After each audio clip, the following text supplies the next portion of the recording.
Wish you all a great mindful day.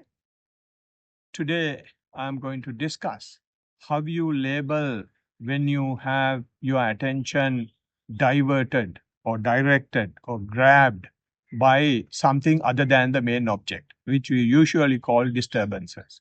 So you may have disturbances from sounds, you may have disturbances from visuals, there will have aches and pains, there will have thoughts. So, or even sometimes smells. So how you label is a question, because there are three ways you can label. You can label the external object. If it's, you can label as a sound, or you can label as a visual, you can label as a thought, or you can label as a pain. Or else you can label it as, in the case of sound, you can label it as listening, or you have another alternative, hearing. So which one is better? Whether you take the external object, whether you use the word involved with intention, or you take involuntary involvement. So as I mentioned in one of the previous clip, you will have to, when you label, the word that you are using should be internal and it should be unintentional as well. So therefore, in the case of a sound, you keep your attention to the ear, and then the word that you use to label has to be hearing instead of listening.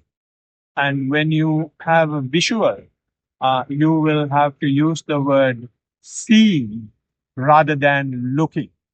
And similarly, when you have a pain, instead of saying pain, you can label as feeling.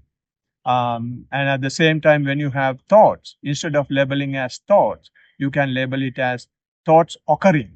So in this manner, you don't involve intentionally with whatever thing that is happening, but still you give the message to yourself that you are aware of what is going on.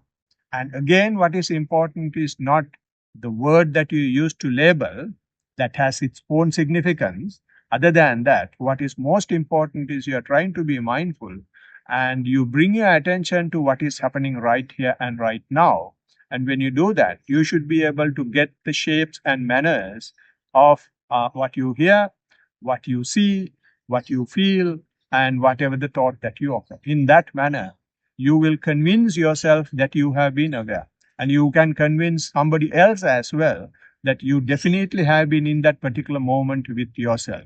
So in this manner, you will be able to gradually master your mindfulness practice. So may you all be able to have a wonderful practice and improve on this wonderful path of mindfulness.